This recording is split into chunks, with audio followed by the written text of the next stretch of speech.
My name is Robin Alepa. I am in charge of all the CYO sports for the diocese, and I am praying for warmer weather. How about that? Very good. And Deborah, are you joining us on, can you hear us? Can you speak? Deborah Briggs? Yes, I can see you, but apparently I pushed the wrong thing because I can't see me. I don't think I'm on. Oh, okay. We saw your name, not you, Deb.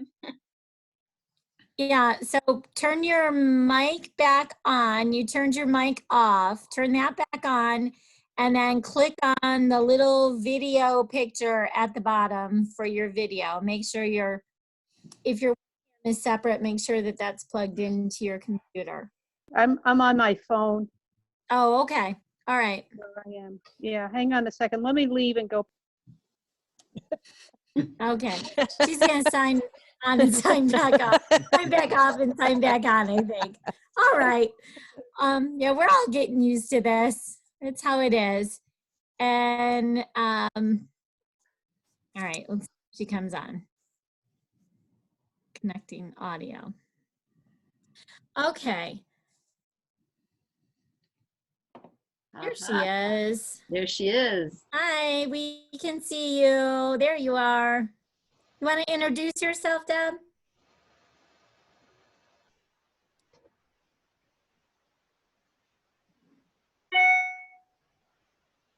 No, we can't hear you. Can't hear me. Now. Now we can. Maybe. Can you hear me now? Yes, we can. Okay. So Deb, tell us where you're from. I'm where I live or where I work. Where you work? I'm working.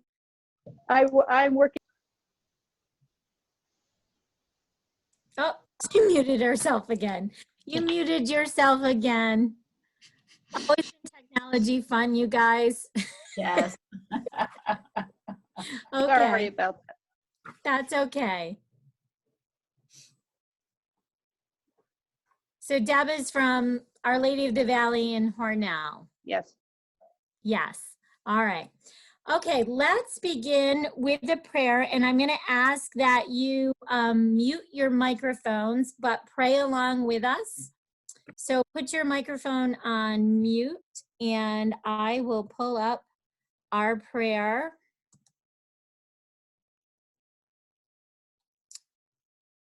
Doesn't want to let me share it. Okay. Share screen draws forth. There we go. All right. So let's begin in the name of the Father, Son, Holy Spirit. Amen. Draw us forth, God of all creation. Draw us forward and away from limited certainty into the immense world of your love. Give us the capacity to even for a moment taste the richness of the feast you give us. Give us the peace to live with uncertainty, with questions, with doubts. Help us to experience the resurrection anew with open wonder and an increasing ability to see you in the people of Easter. And God in heaven, we ask you to be with us today on this time to be in communion with one another, this time to offer support, reassurance, and new ideas in this new frontier. We ask you to bless our interaction with one another and bless our ministries. And we open up our hearts to any intentions that you might want to share today. So if you have an intention that you would like us to pray for, you can unmute your microphone and please add those intentions to our prayer this afternoon. I ask you to join in praying for a woman in our parish who's a single mother who is trying to have open heart surgery for her newborn son. And it's not looking very positive. So she feels in a very fragile, vulnerable spot right now. Lord, hear our prayer. For all who feel challenged by technology, we pray to the Lord. Lord, hear our prayer. I would ask prayers for my father-in-law who's at Kirkhaven Nursing Home that has the most cases at the moment of COVID. Thankfully, he's okay, but it's very scary what the future's going to be. So we ask blessings upon him. Lord, hear our prayer.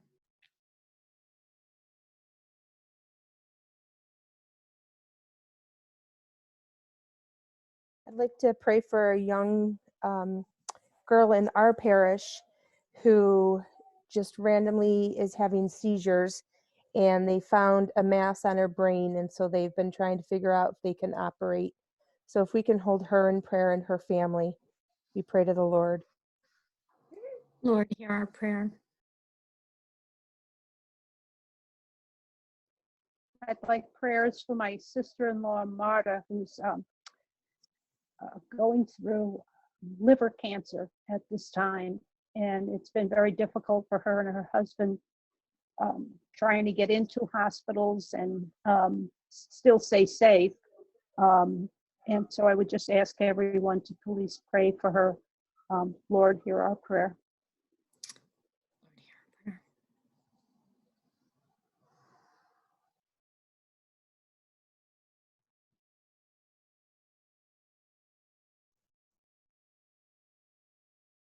I'd like to pray for all those in ministry who are in transition with their jobs and searching and seeking new direction in their lives.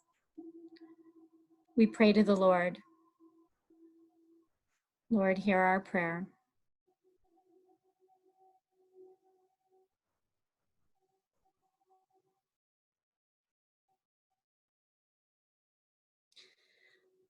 Father, for these and all the prayers that we hold deep in our hearts, we ask you to be with us, to walk beside us,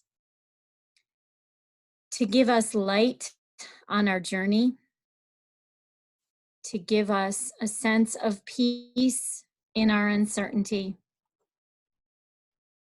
and to love us through this crisis. We ask all of this in Jesus' name. Amen.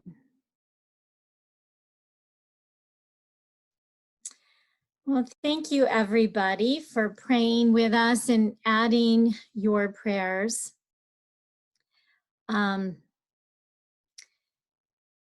We have a few announcements first, and then we are going to be doing some small group sharing again. So I just want to bring up those announcements and make you aware of them.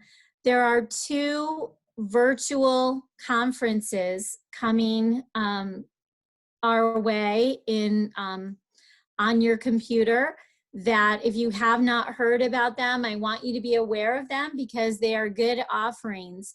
One is from NCCL, and this is usually a conference that is well attended and a lot of national speakers.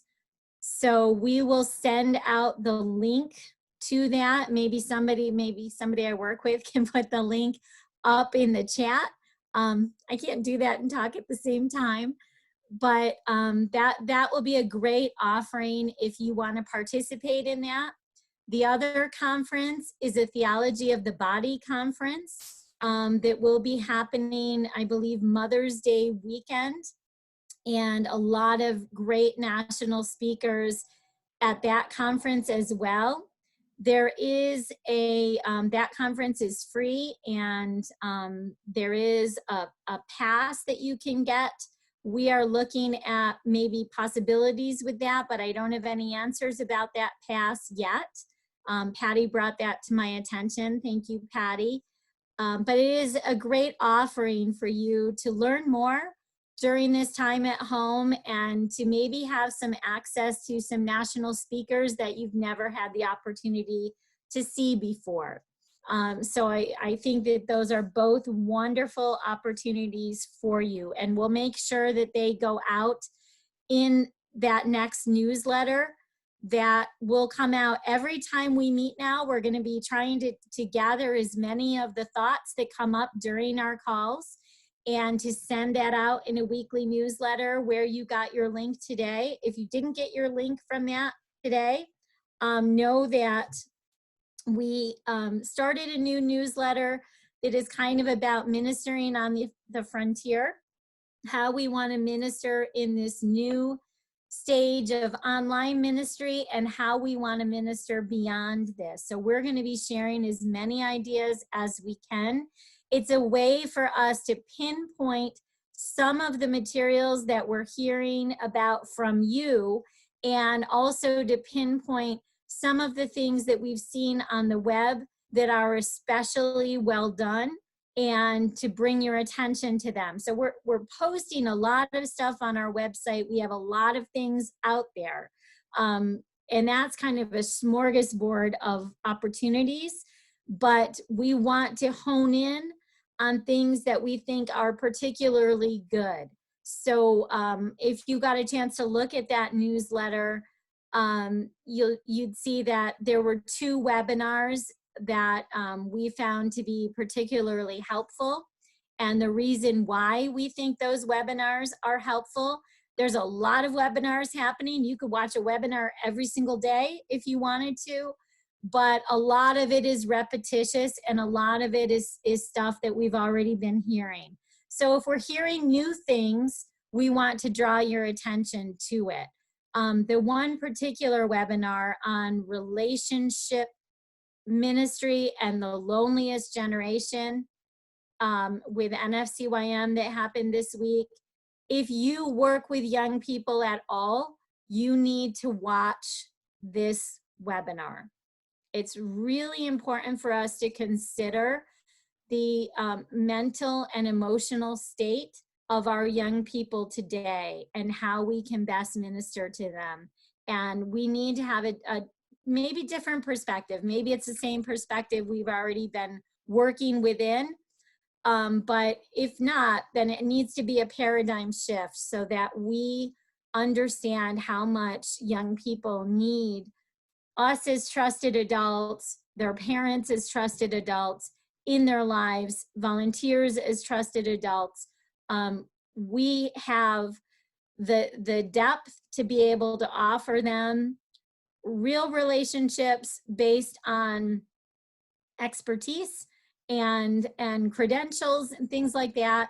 They're getting very superficial relationships in many situations from their peers, and they can't get to that next level because their peers aren't equipped to do that either. So we have to help our young people get into those deeper relationships, understand them, and be able to provide them for each other too. So that's a really important webinar. We hope that you will watch if you haven't.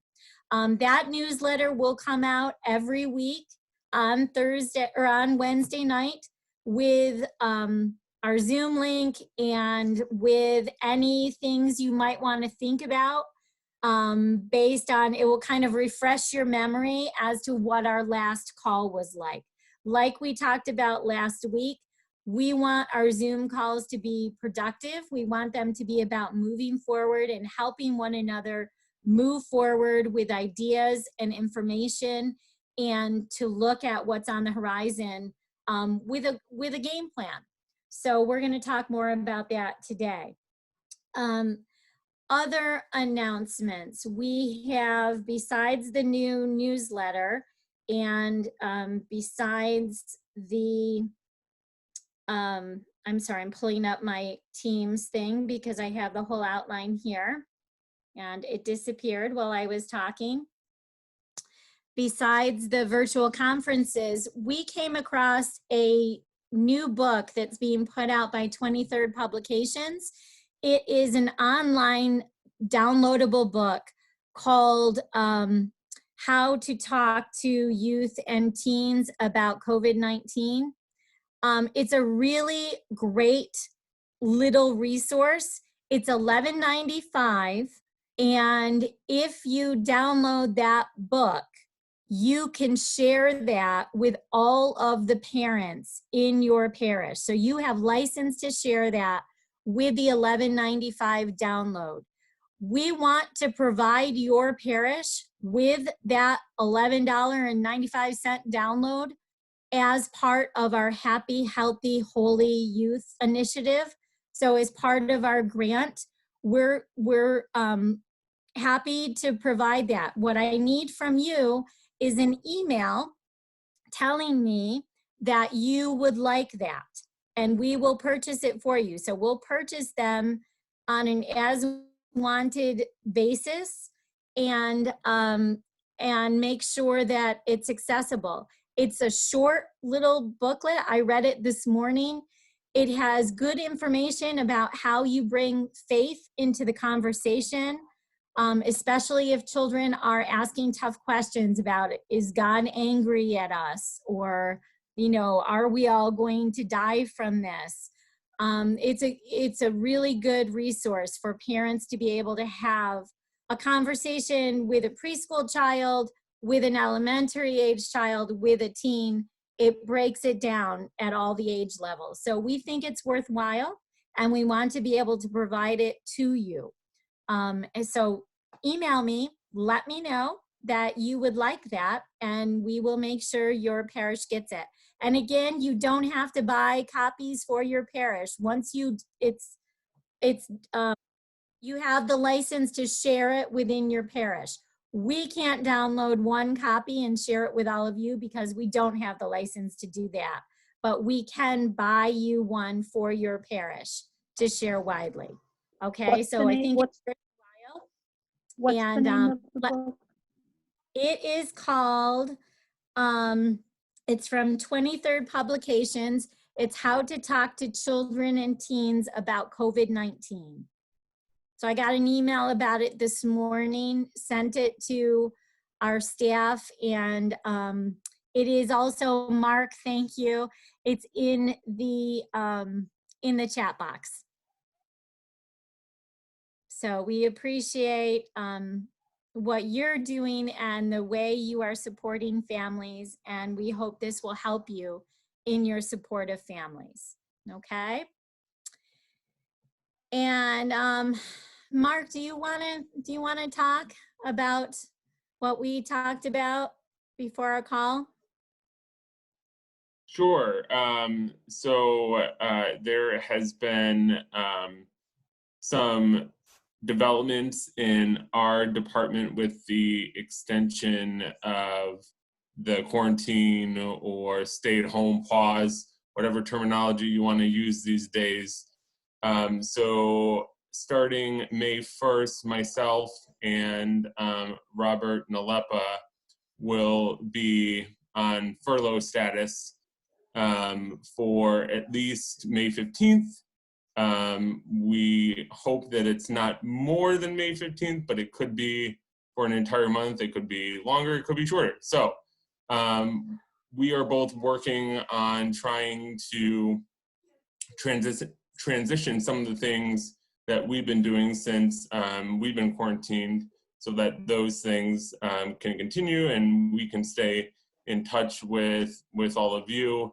Unfortunately, as you probably know with your coworkers, once May 1st rolls around, we're not able to answer emails or to stay in touch, which I can speak for myself, and I hope Robert would agree. That's going to kill us, because that's why we do what we do, is because we love working with all of you. But know that we'll still be thinking and praying for all of you while we're away, and we ask that you keep us in your thoughts and prayers as we now get to experience this transitional period that you all are experiencing right now. So just keep things interesting, that's what's going on with our department. Thanks, Mark. So please keep informed about who to contact. We don't want important communication to, get lost if it doesn't find its way to the four of us in the office.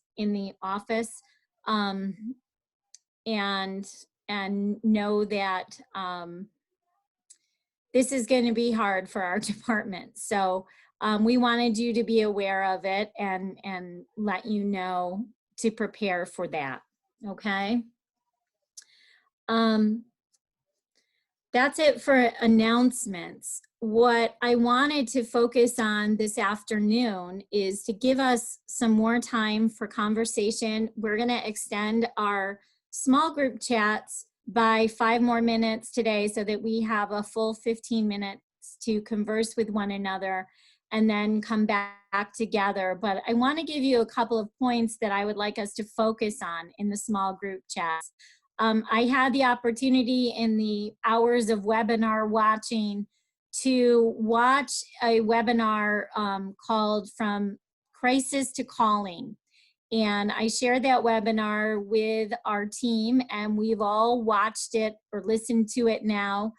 And it talks about how in crisis mode, we've made in this past month, we've set up our virtual masses, we've done some online stuff, we've gotten things going so that we don't disappear as a church. But we need to think long-term now. And that was a really important message to hear.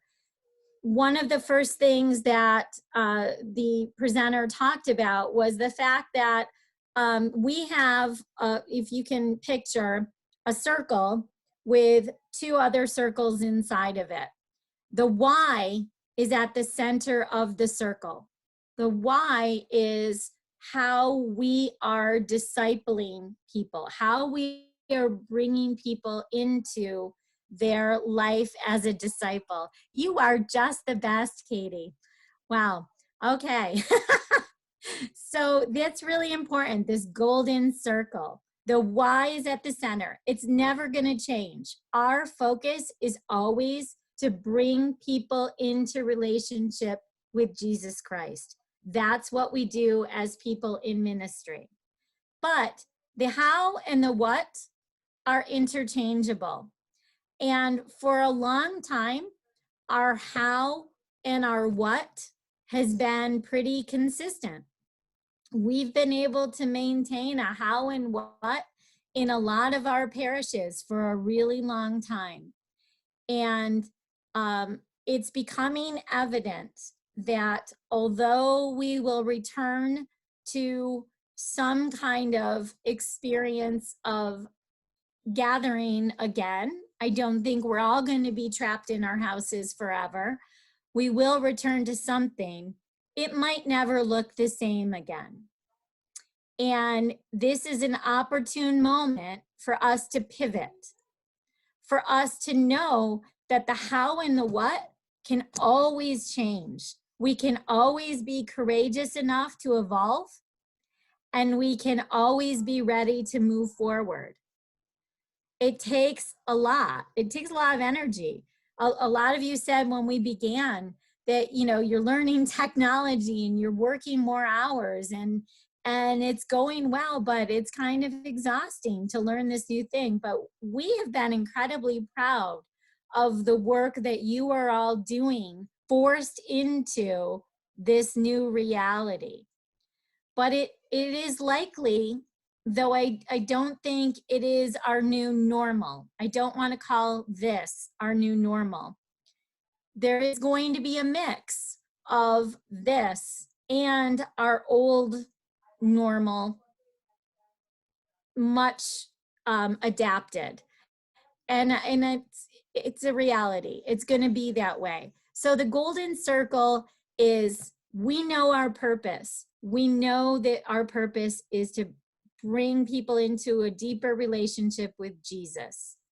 but we need to think about the how and the what, and we need to think about that in the long term, not just the short term, because the short term is like putting a Band-Aid on. You've all seen that social justice thing where you can put a Band-Aid on the problem, but if it's still happening, I love that story about the babies in the river, right? And they see the babies in the river, and the babies are floating down the river, and they start grabbing the babies out of the river.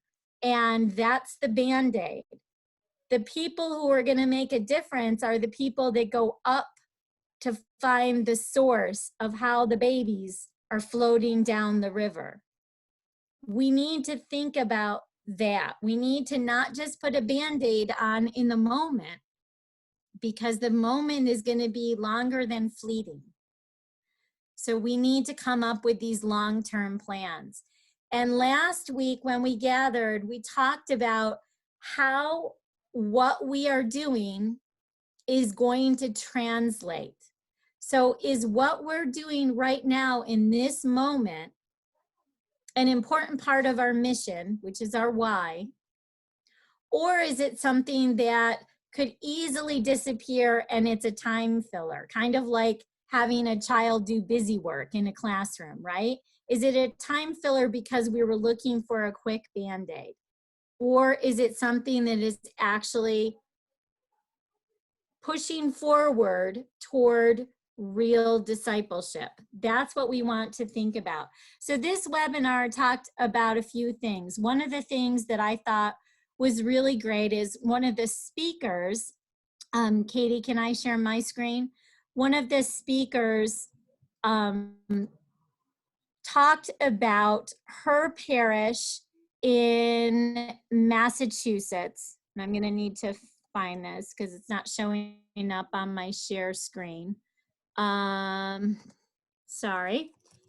And what she did, or what she talked about with her parish, was the fact that it has already made that step of becoming a virtual parish. So they don't function anymore just assuming that people will, get to know about the opportunities and get to their Zoom meeting or their Facebook Live. Their entire website.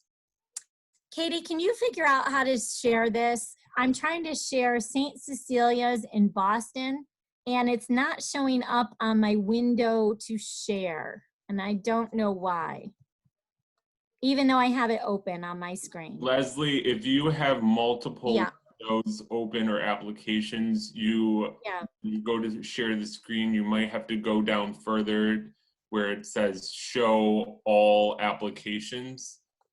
Okay, all right. Because I really want you guys to see this parish. It's a See, great Mark, what are we going to do without you?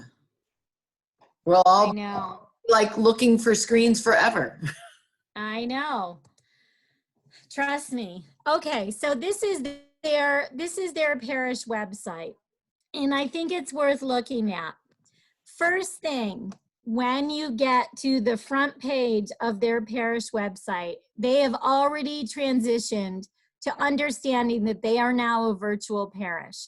They may someday not be a virtual parish, but right now that is their reality.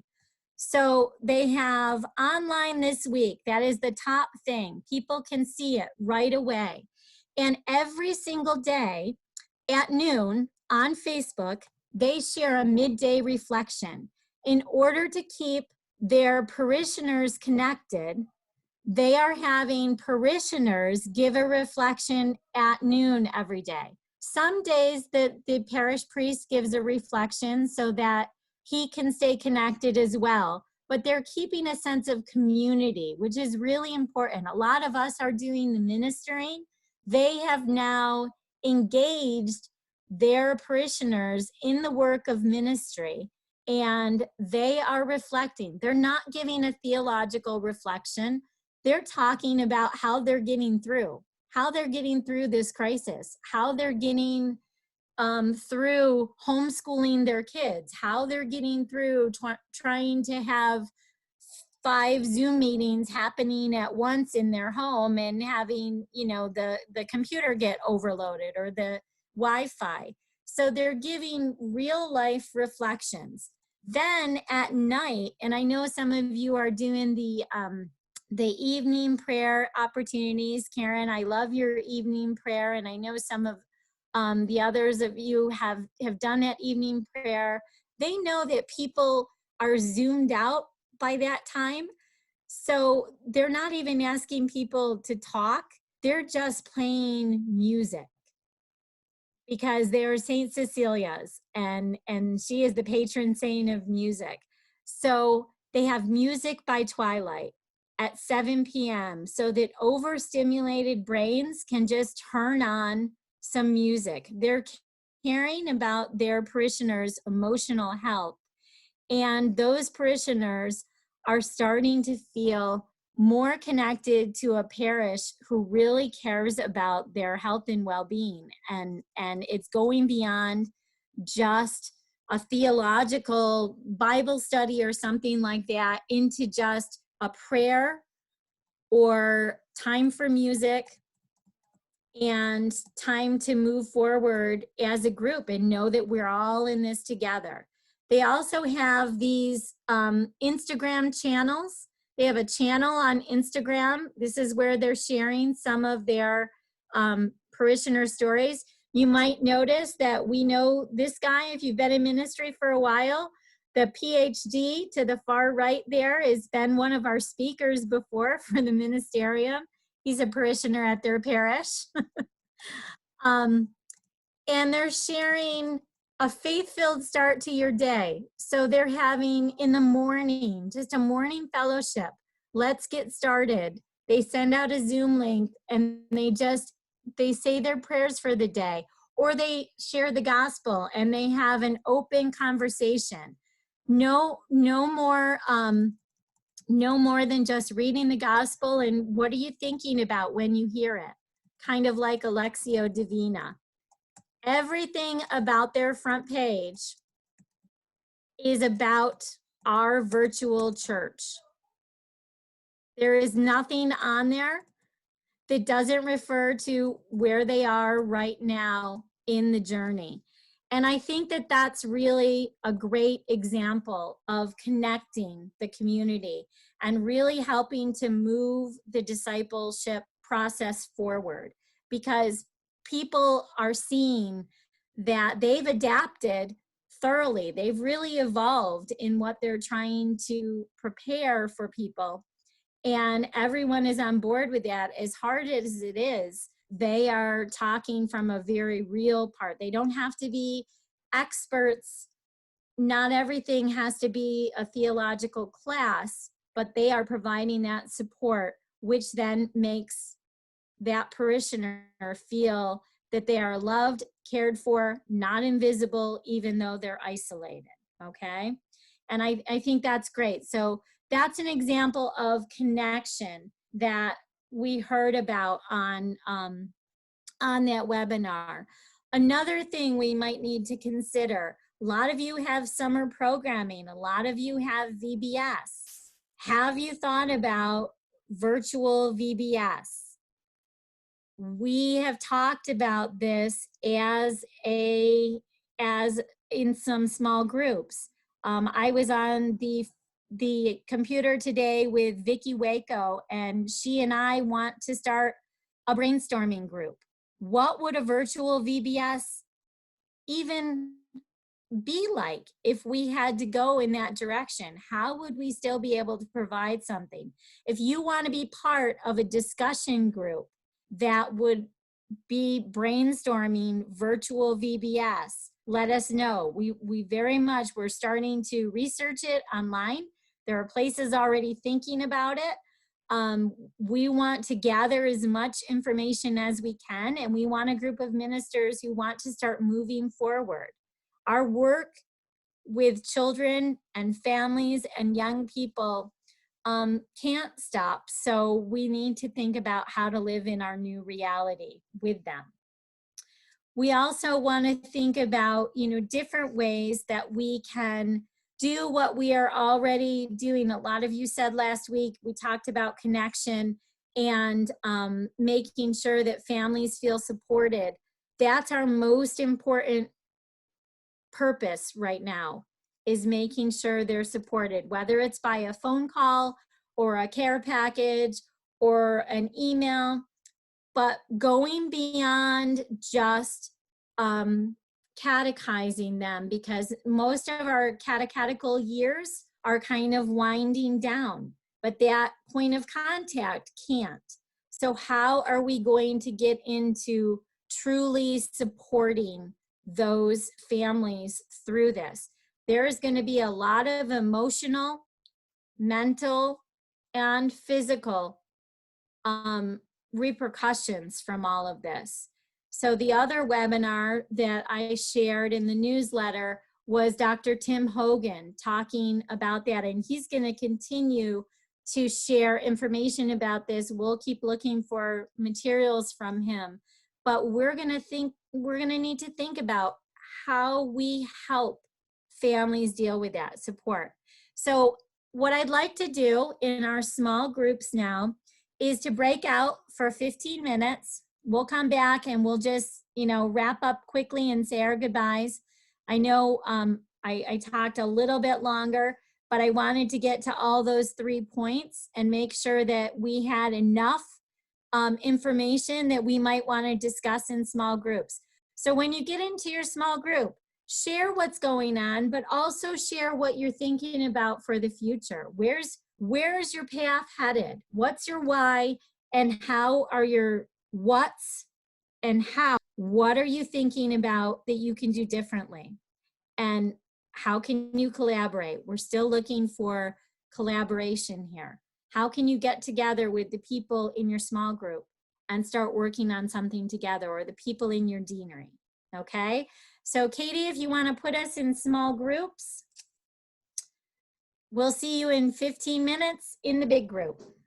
I am looking and I don't see the breakout rooms at the bottom where they always are. Oh, what happened to them? I don't know if it's because, no, we recorded last week. Katie, I have them. Oh, you do? Mark stole the breakout room. All right, go ahead. How many would you like? Do we want 4 people in each group, 6 groups? Yeah. Yeah. 1 of each of us in each group. Mark is going to randomly put us in groups.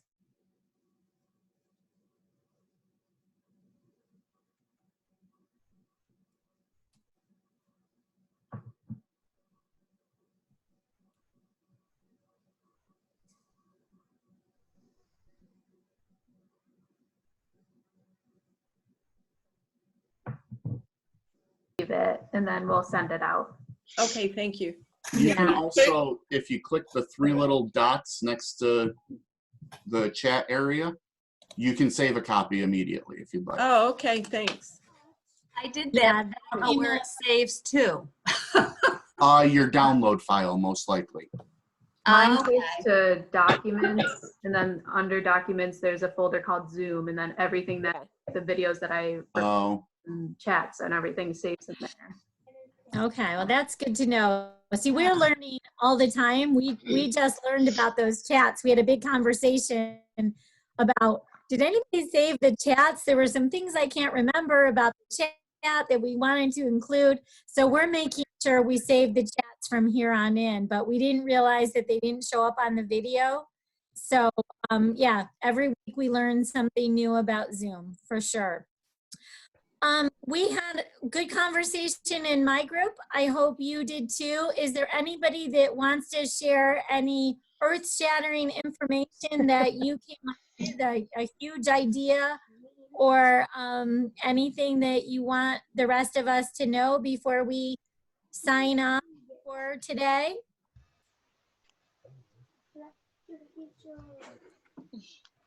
in our discussion, Jessica, we got talking a little bit about virtual Vacation Bible School, and she shared that she's connected with a group that has already started virtual camps. So she may be a resource. Great. Oh, That's awesome. That was Camp Stella Maris. Yes. That's awesome, Jess. Yeah, virtual camps from Stella Maris. Okay. Tammy, thank you. I don't think Jess is on anymore. No, Yeah, Jess had to go. a meeting with Pastor. We started conversation about it as well. So if you want to be part of a brainstorming group going forward to focus more on virtual VBS and possibly working as a collective group to put things together, let us know, and we will include you in that and send out a link for a conversation.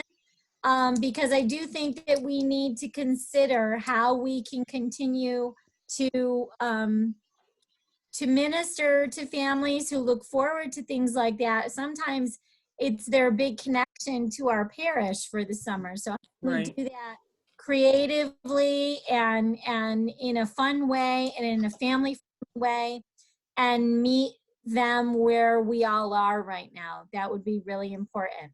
So those conversations will continue.